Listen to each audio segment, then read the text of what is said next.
Makin sedikitnya ketersediaan tempat tidur di rumah sakit rujukan di banyak daerah akibat lonjakan kasus COVID-19 membuat pasien tanpa gejala atau bergejala ringan diminta melakukan isolasi mandiri. Peluang inilah yang ditangkap sejumlah rumah sakit swasta dengan membuat layanan isolasi mandiri virtual. Mereka membuat paket isolasi mandiri dengan berbagai fasilitas, seperti konsultasi online dengan dokter, pantauan setiap hari oleh perawat, penyediaan obat dan vitamin, tes COVID secara berkala, bahkan menyediakan catering. Pasien bisa memilih lokasi isolasi, apakah di rumah, di hotel, atau di rumah sakit. Durasinya pun bisa dipilih, ada 7 hari, 10 hari, atau 14 hari. Semuanya ditawarkan dengan ragam harga, dari Rp800.000 sampai Rp21 juta untuk fasilitas paling lengkap. Di Surabaya, sebuah rumah sakit menawarkan paket hampir 10 juta untuk pelayanan 10 hari isolasi mandiri di rumah. Mereka menyebut peminatnya cukup banyak.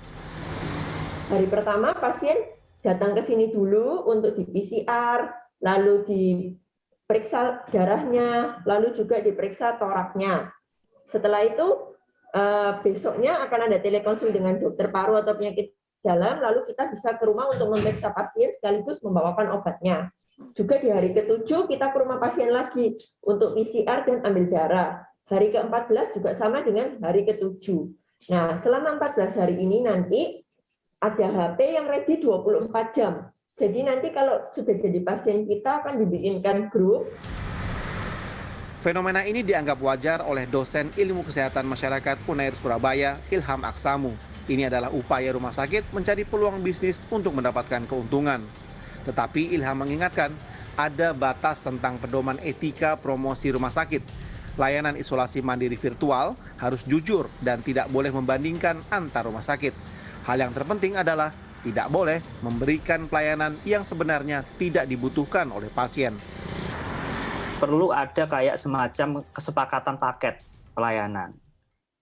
Jadi malah lebih bagus ya, kalau menurut saya mungkin paketnya hampir sama saja.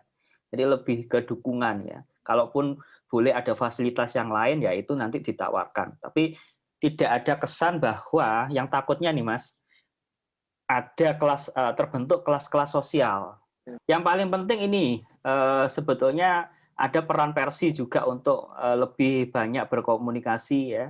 Kalau di klinik, mungkin klinik pertama mungkin ada peran dinas kesehatan untuk mengatur ini.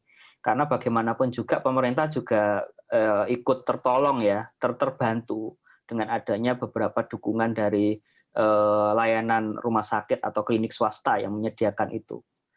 Ya, cuma regulasinya yang mungkin harus ditata, termasuk soal bagaimana cara melakukan promosi yang sesuai dengan etika promosi ya, etika promosi rumah sakit dan kesehatan gitu. Ilham Aksamu menambahkan, layanan isoman virtual ini juga bisa dilakukan oleh puskesmas yang bekerja sama dengan kelurahan. Pasien tidak bergejala atau ringan diisolasi di rumah, namun tetap dipantau oleh petugas puskesmas.